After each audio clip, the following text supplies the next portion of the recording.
Hello friends, welcome to Gyanodaya for you. The latest government and private, central and state level vacancy admit का result answer की update official YouTube channel.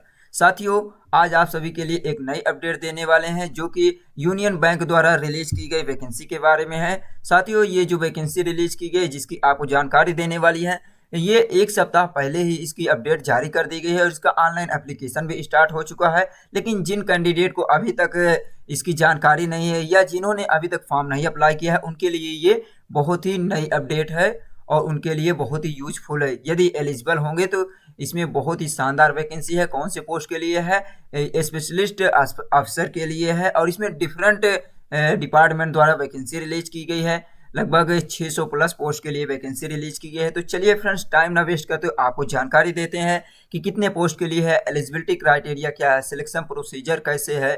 तो banking क्षेत्र की ये vacancy है, तो आपको बताते हैं स्पेशली अफसर की है। ये देखिए, ये इसकी ऑफिशियल वेबसाइट है, यूनियन बैंक ऑफ इंडिया की ऑफिशियल वेबसाइट है। लास्ट में आपको ये भी बताएंगे कि आपको इसका नोटिफिकेशन है कैसे डाउनलोड करना है, आपको फॉर्म कैसे अप्लाई करना है, कहाँ से जाकर इसकी लिंक एक्टिव है वहाँ से आप फॉर्म अप्लाई कर पाएंगे। तो देखिए फ्रेंड्स, ये इसके ऑफिशियल नोटिफिकेशन है जो कि ऑफिशियल वेबसाइट पर रिलीज की गई है। तो देखिए, union bank of India Bharat सरकार का उपक्रम है। यहाँ पे पहले देख लीजिए, union recruitment project 2024 and 2025 specialist अफसर के लिए है वैकेंसी। और यहाँ human resource department, man power planning and recruitment division, central office Mumbai है ये।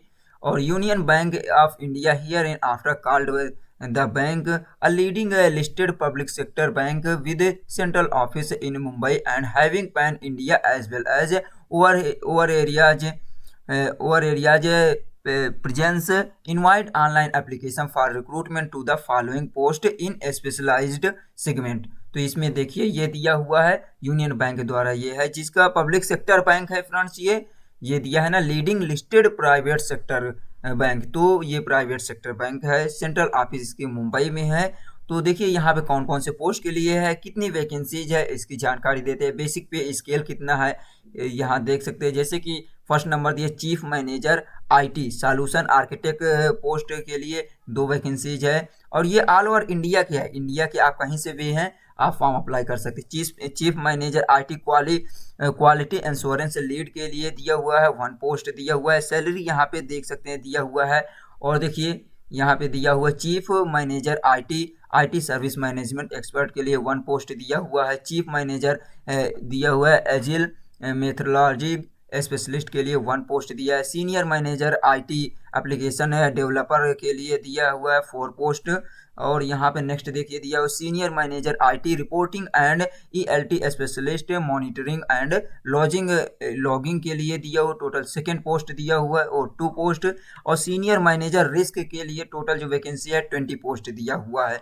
और देखिए सीनियर मैनेजर चार्टर्ड अकाउंटेंट के लिए भी दिया हुआ है 14 पोस्ट। तो यहाँ पे फ्रेंड्स जिस भी यहाँ पे जो सब्जेक्ट दिए जैसे चार्टर्ड अकाउंटेंट, तो आपके पास चार्टर्ड अकाउंटेंट की डिग्री होनी चाहिए। जैसे दिया है मैनेजर आईटी के लिए तो front end mobile app developer जो हैं उनके लिए 2 पोस्ट दिया हुआ है। मैनेजर रिस्क के लिए टोटल पोस्ट जो है दिया 27 पोस्ट दिया हुआ है।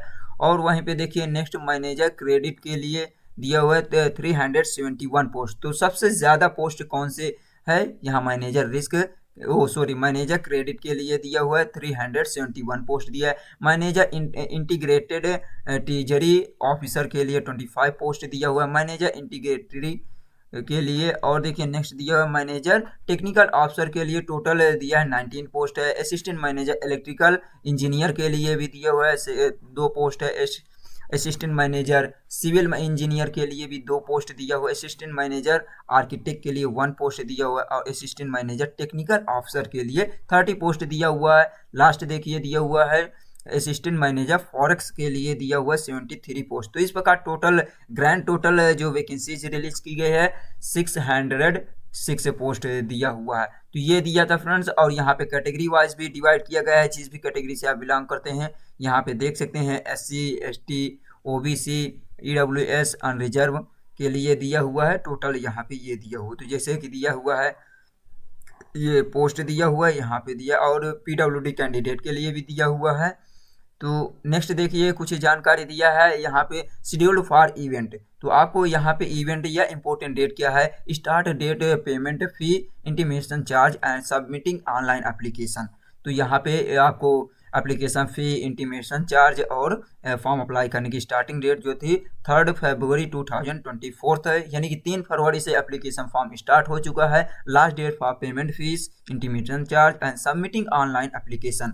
तो ऑनलाइन एप्लीकेशन और एप्लीकेशन फी पेमेंट की लास्ट डेट दिया हुआ है 23 फरवरी 2024।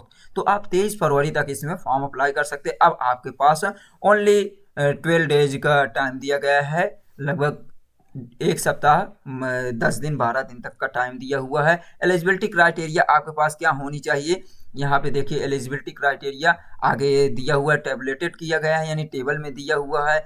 और यहाँ पे ये देखिए फ्रेंड्स दिया हुआ है नेशनलिटी या सिटीजनशिप आपकी क्या होनी चाहिए, जैसे इंडियन सिटीजन होना चाहिए, सब्जेक्ट ऑफ नेपाल, ये दिया हुआ है। अब देखिए यहाँ पे आपके पास एज क्वालिफिकेशन क्या होनी चाहिए, age, education qualification, post qualification, work experience क्या होनी चाहिए। तो टोटल 21 डिफरेंट डिपार्टमेंट द्वारा रिलीज की गई वैकेंसी चीफ मैनेजर और मैनेजर के लिए और सिविल इंजीनियर वगैरह के लिए दिया है। तो यहाँ एक्सपीरियंस जैसे फर्स्ट वाला दिखा देते हैं फ्रेंड्स, उसके बाद सभी को दिखा दें। जैसे कि chief manager IT solution architect के लिए दे टोटल कितनी वैकेंसी है, इसके लिए ऑलरेडी पिछले फर्स्ट एक पोस्ट दिया हुआ है।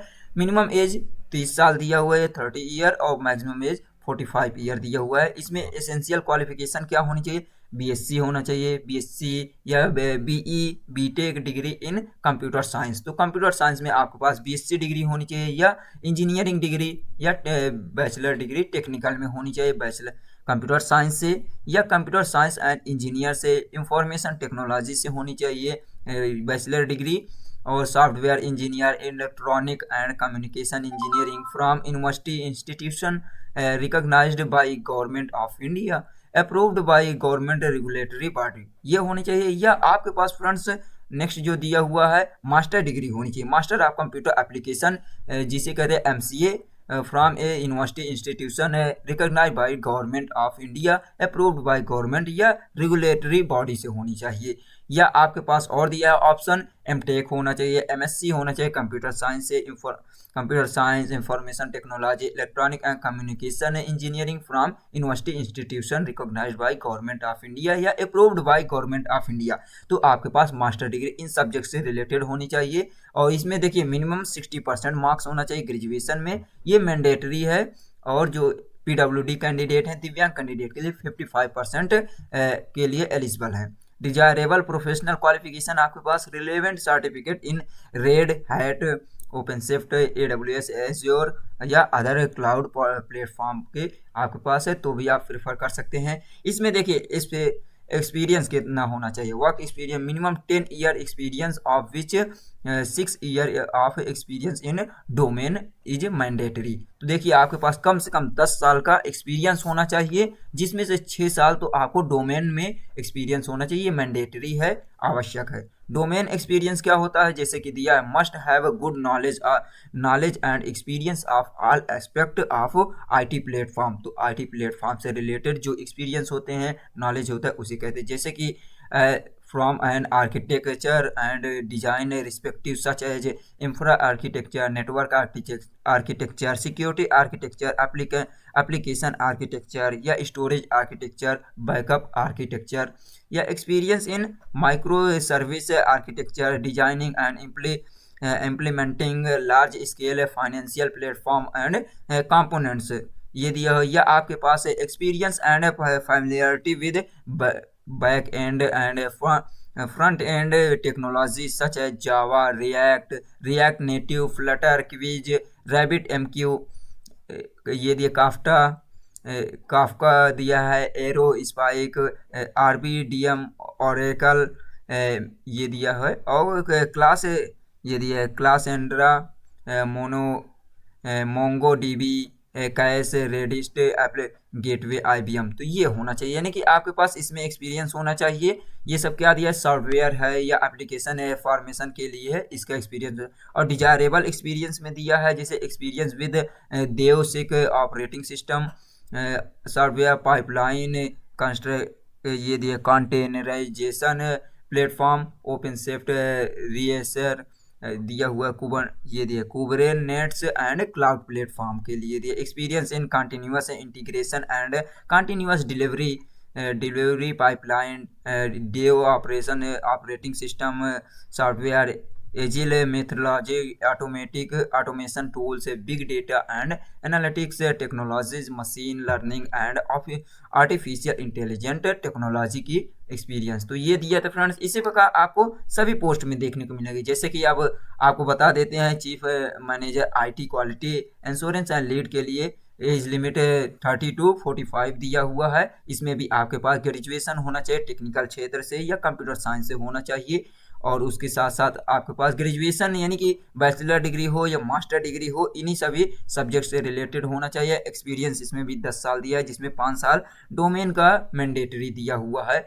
और नेक्स्ट देखिए दिया हुआ है चीफ के लिए, ये चीफ मैनेजर सर्विस के लिए दिया हुआ है 30 to 45 दिया है। इसमें भी आपको जो ग्रेजुएशन होना चाहिए टेक्निकल या इंजीनियरिंग क्षेत्र से होना चाहिए या कंप्यूटर साइंस से होना चाहिए। इसमें भी 10 साल का एक्सपीरियंस होना चाहिए, जिसमें 5 साल एक्सपीरियंस इन डोमेन में होना चाहिए। नेक्स्ट देखिए दिया हुआ है ये चीफ मैनेजर के लिए दिया हुआ, सेम दिया हुआ, इसमें भी 10 साल का एक्सपीरियंस है, जिसमें 6 साल का एक्सपीरियंस डोमेन क्षेत्र में होना चाहिए। तो सभी में लगभग दिया हुआ है। और देखिए सीनियर मैनेजर एप्लीकेशन डेवलपर के लिए, इसमें देखिए एज लिमिट 28 साल से लेकर 38 साल दिया हुआ है। और इसमें भी आपके पास जो क्वालिफिकेशन होना चाहिए सेम दिया है, BSc BE BTech डिग्री होनी चाहिए, कंप्यूटर साइंस से, इंजीनियरिंग इंफॉर्मेशन कम्युनिकेशन इंजीनियरिंग से रिलेटेड होना चाहिए, या मास्टर डिग्री आपके पास होना चाहिए कंप्यूटर साइंस, या MSc होना चाहिए, MCA कंप्लीट होना चाहिए रेगुलेटरी बॉडी से, या आपके पास ये दिया MTech किए होना चाहिए, मास्टर डिग्री होनी चाहिए। और इसमें भी आपके पास है एक्सपीरियंस के लिए दिया है 7 साल का एक्सपीरियंस, जिसमें से 3 साल का एक्सपीरियंस डोमेन में मैंडेटरी दिया हुआ है फ्रेंड्स। और देखिए नेक्स्ट पोस्ट जो दिया हुआ है सीनियर मैनेजर के लिए भी दिया हुआ है 28 से 38 साल एज लिमिट दिया हुआ है। और इसमें भी आपके पास एसेंशियल क्वालिफिकेशन वही बैचलर डिग्री या मास्टर डिग्री होनी चाहिए, कंप्यूटर साइंस इंजीनियरिंग या टेक्नोलॉजी से होनी चाहिए। और इसमें भी एक्सपीरियंस केवल सभी में चेंज दिया है, जैसे 7 साल का एक्सपीरियंस, 3 साल का डोमेन एक्सपीरियंस होना चाहिए जिसमें से। उसी तरह देखिए दिया हुआ सीनियर मैनेजर जो reporting and ETL specialist monitoring and logging के लिए दिया है, इसमें भी 28 से 38 साल दिया हुआ है। डिग्री सभी के लिए सेम दिया है, एक्सपीरियंस यहाँ 7 साल का, जिसमें से 3 साल का डोमेन एक्सपीरियंस होना चाहिए। नेक्स्ट देखिए जो पोस्ट दिया हुआ है सीनियर मैनेजर के लिए दिया हुआ है रिस्क के लिए, इसमें 25 से लेकर 35 साल एज लिमिट दिया हुआ है। इसमें देखिए क्वालिफिकेशन चेंज किया है, जैसे इसमें graduation in any discipline university institution recognised by government of India approved by government regulatory body, या तो इसमें आपके पास ग्रेजुएशन कंप्लीट होना चाहिए, किसी भी सब्जेक्ट से होना चाहिए, and certificate financial risk management from global association of risk GARP का इसमें आपके पास सर्टिफिकेट होना चाहिए। GARP यहाँ दिया हुआ है, रिस्क फाइनेंशियल, ये certificate in financial risk management from global association risk, इससे आपके पास सर्टिफिकेट होना चाहिए। और या आपके पास professional risk management certificate PRIMA institute से होना चाहिए, ये होना चाहिए, या होल्डर ऑफ चार्टेड ये दिए चार्टर्ड फाइनेंशियल एनालिटिक्स CPA का होल्डर होना चाहिए फ्रॉम CPA इंस्टीट्यूट USA द्वारा होना चाहिए, या आपके पास CA CMA IWA CS होना चाहिए, या आपके पास फुल टाइम MBA फाइनेंस से होना चाहिए, PGDM विद स्पेशलाइज्ड फाइनेंस से होना चाहिए, 60% मार्क्स होने चाहिए, एग्रीगेट फ्रॉम यूनिवर्सिटी इंस्टीट्यूशन से होना चाहिए। PWD कैंडिडेट के लिए 55% होना चाहिए, और यह आपके पास master degree in math statics economics with minimum 60% aggregate university recognized by government of India से होना चाहिए, यानी मैथ से आपके पास मास्टर डिग्री होनी चाहिए, जैसे MSc है तो ये होना चाहिए। और सर्टिफिकेट भी होना चाहिए, जिस certificate in sustainability claim risk से ये दिया हुआ, तो इसमें भी होना चाहिए। साथ ही साथ course must be full time 2 years in case of dual specialisation major specialisation होना चाहिए। तो ये दिया है फ्रेंड्स, ये आपके लिए कौन से पोस्ट के लिए दिया हुआ है, सीनियर मैनेजर रिस्क के लिए। इसमें भी आपके पास minimum 5 year post qualification experience as a officer in scheduled public sector bank, private sector bank या NBFC या SBFBS rating agency firm reputation aggregates out of 3 year experience must be risk function. तो इसमें आपके पास 5 साल का post किससे related experience होना चाहिए, जिसमें से 3 साल एक्सपीरियंस होना चाहिए रिस्क फंक्शन में।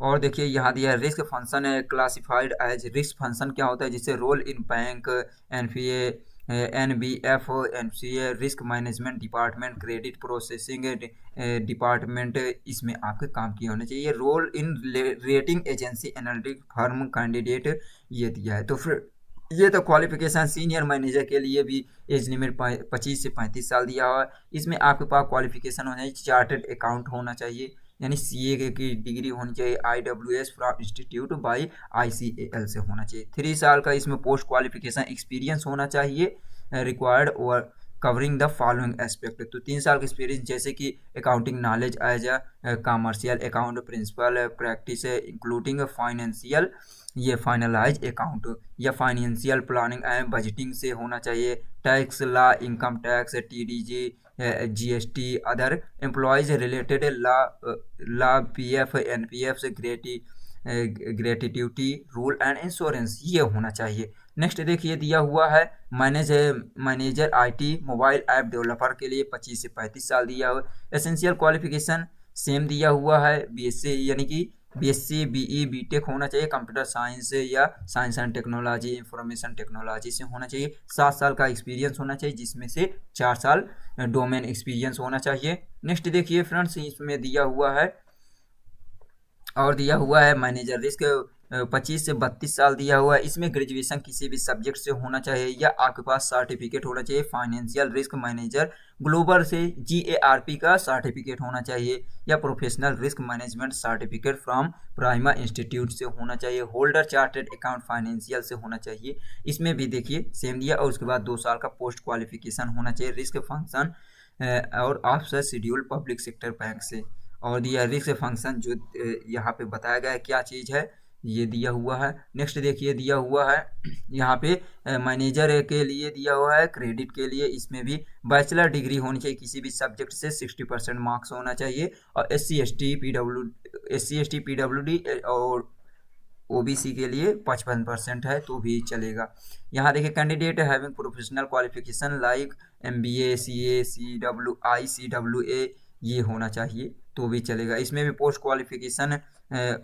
Qualification work experience in credit purpose as a officer in corporated credit and scheduled public sector bank से होना चाहिए, पीरियड ऑफ 3 ईयर मैंडेटरी, तो 3 साल का इसमें भी एक्सपीरियंस होना चाहिए।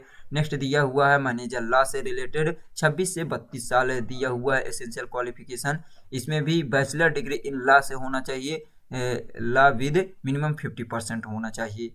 तो इसमें लॉ की डिग्री होनी चाहिए, जैसे LLB होता है और जो भी डिग्री है, इसमें भी 4 साल का पोस्ट क्वालिफिकेशन होना चाहिए, यानी क्वालिफिकेशन का एक्सपीरियंस होना चाहिए किसी भी बैंक में या सेंट्रल गवर्नमेंट डिपार्टमेंट में होना चाहिए। नेक्स्ट दिया हुआ है फ्रेंड्स यहाँ पे मैनेजर IT के लिए दिया हुआ इंटीग्रेटेड ट्रीजरी ऑफिसर के लिए एसेंशियल क्वालिफिकेशन ग्रेजुएशन इसमें दिया हुआ है, या आपके पास MBA, PG, DBA होना चाहिए, मास्टर डिग्री होनी चाहिए स्टेटिक्स या मास्टर डिग्री इकोनॉमिक्स से है तो भी इसमें फॉर्म अप्लाई कर सकते हैं। एक्सपीरियंस आपका होना चाहिए कम से कम, इसमें कितने साल का एक्सपीरियंस है दिया हुआ है, 2 ईयर का एक्सपीरियंस इसमें होना चाहिए। नेक्स्ट देखिए मैनेजर के लिए मैनेजर टेक्निकल ऑफिसर के लिए दिया हुआ है, ये 25 से 35 साल दिया हुआ है, degree in engineering, civil, electrical, mechanical, production, metallurgy, electronics और electronics and telecommunication, computer science से आपके पास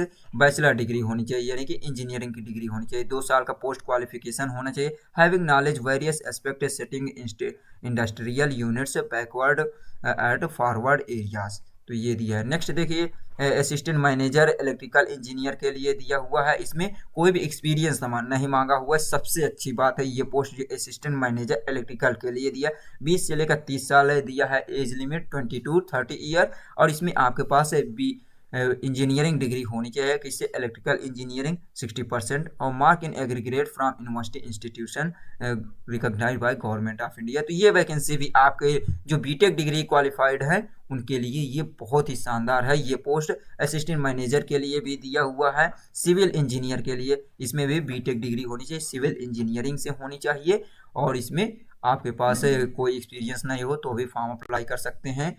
और असिस्टेंट मैनेजर के जो आर्किटेक्ट के लिए भी दिया हुआ एसेंशियल क्वालिफिकेशन, इसमें भी आर्किटेक्ट से रिलेटेड बैचलर डिग्री या इंजीनियरिंग डिग्री होनी चाहिए, इसमें भी एक्सपीरियंस कोई नहीं मांगा है।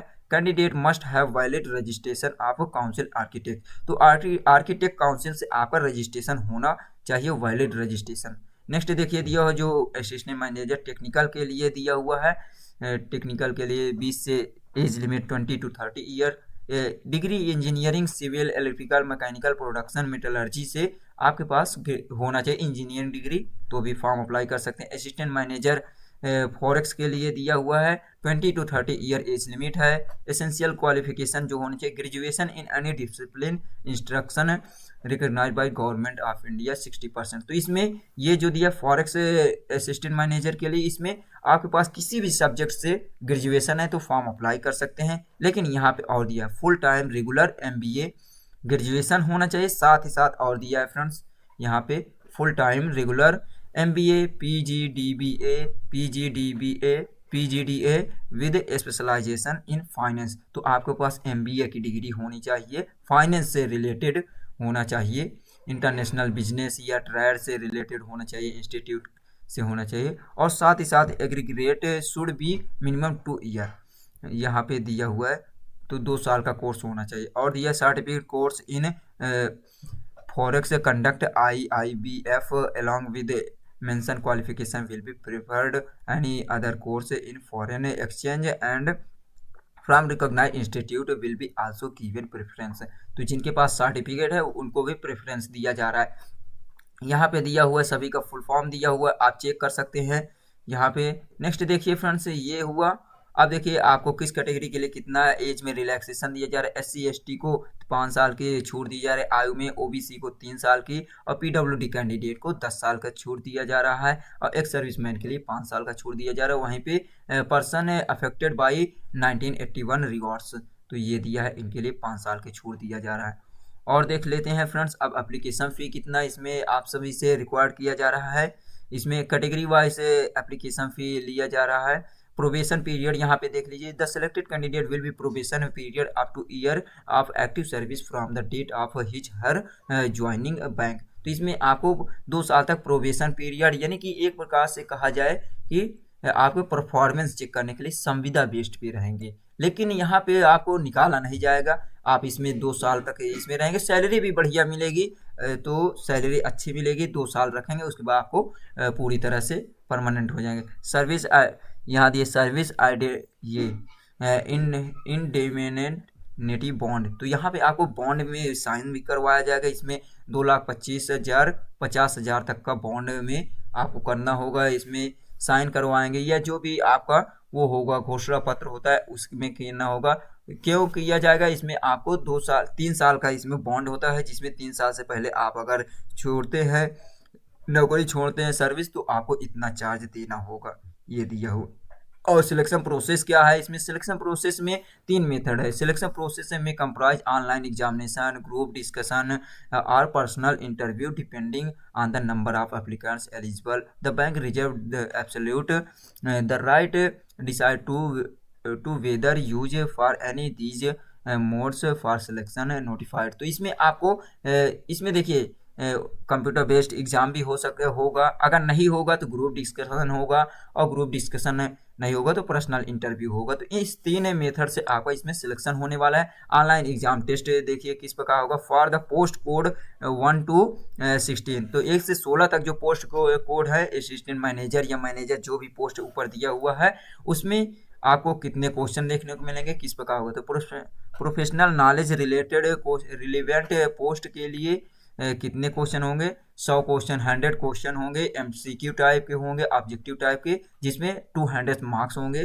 The total duration of examination will be 120 minute और 2 आवर्स, तो 2 घंटे का टाइम दिया जाएगा। 100 क्वेश्चन होंगे इसमें।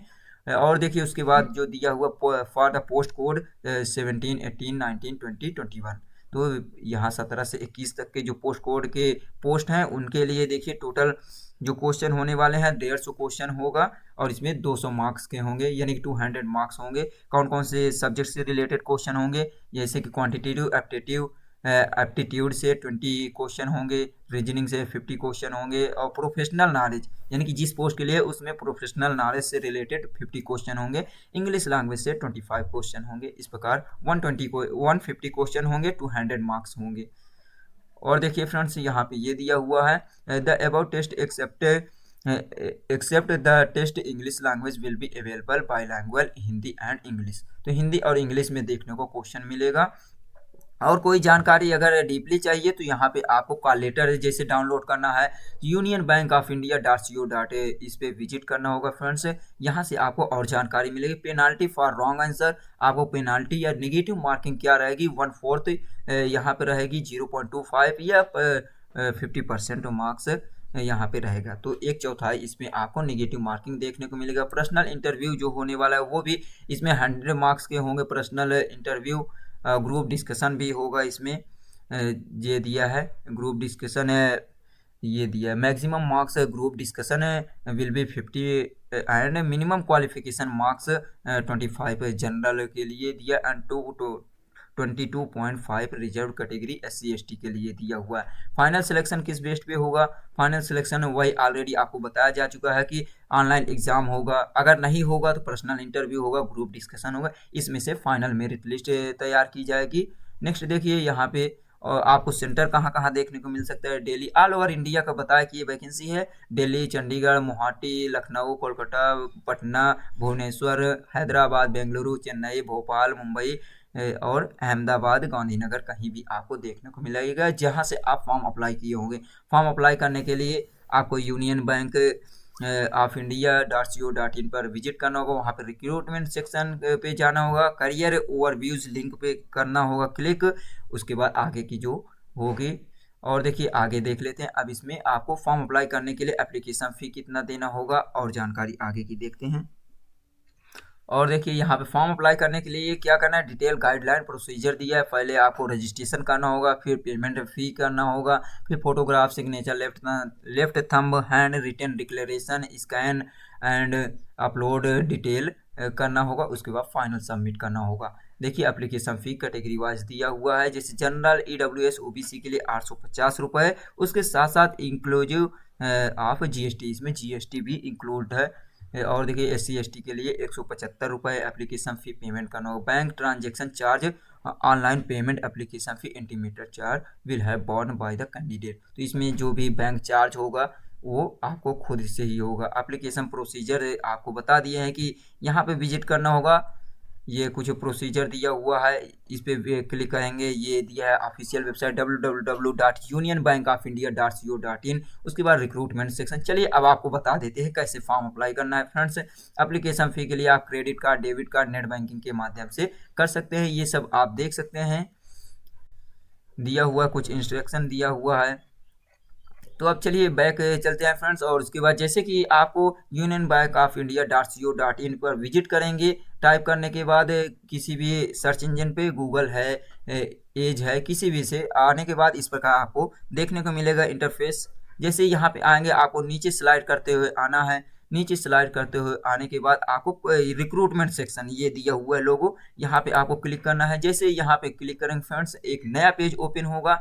एक नया पेज ओपन होने के बाद ये देखिए आ गया है, करियर ओवरव्यूज दिया है, फिर यहाँ पे एक लिंक दिया हुआ है, click here to view current recruitment. तो यहाँ पे क्लिक करेंगे, जैसे यहाँ पे क्लिक करेंगे एक फिर से नया इंटरफेस, ये नया पेज ओपन हो गया। यहाँ पे रिक्रूटमेंट जो नई नई भर्तियाँ आई हैं यहाँ देखने को मिलेंगे। Recruitment first number union bank recruitment project 2024 fifth specialist officer के लिए है, क्लिक हियर फॉर नोटिफिकेशन। यदि आपको इसका नोटिफिकेशन डाउनलोड करना है तो ये फर्स्ट लिंक पे क्लिक करना है, या तो आपको फॉर्म अप्लाई करना है तो यहाँ पे क्लिक करना है। तो यहाँ पे करेंगे तो इसमें नोटिफिकेशन डाउनलोड हो जाएगा। जैसे यहाँ पे देखिए, यहाँ पे क्लिक करेंगे फ्रेंड्स तो आपको इस प्रकार नोटिफिकेशन देखने को मिल जाएगा। ये दिया हुआ है टोटल 30 पेज का ये नोटिफिकेशन है। और फ्रेंड्स यदि आप फॉर्म अप्लाई करना है तो यहाँ पे क्लिक करेंगे। जैसे यहाँ पे क्लिक करेंगे लिंक ओपन हो जाएगी फॉर्म अप्लाई करने के लिए। यहाँ पे आपको रजिस्ट्रेशन करना होगा। ये पूरी डेट दिया हुआ है, कब से कब तक दिया हुआ है फॉर्म अप्लाई करने के लिए। तो यहाँ रजिस्ट्रेशन करने के लिए यहाँ न्यू रजिस्ट्रेशन पे क्लिक करना होगा। और ऑलरेडी रजिस्टर्ड हैं तो आपको लॉगिन पासवर्ड करके आपको खोलना होगा। तो इस प्रकार आप इसमें फॉर्म अप्लाई कर पाएंगे। कैसे फॉर्म अप्लाई करना है यहाँ इंस्ट्रक्शन दिया हुआ है, यहाँ से भी आप देख सकते हैं। तो चलिए फ्रेंड्स, उम्मीद करते हैं कि जानकारी अच्छी लगी होगी। यदि जानकारी अच्छी लगी हो फ्रेंड्स तो प्लीज़ वीडियो को लाइक शेयर सब्सक्राइब जरूर कीजिए और हमारा भी थोड़ा सपोर्ट कीजिए। तो चलिए, थैंक्स फॉर वॉचिंग। जय हिंद, जय भारत।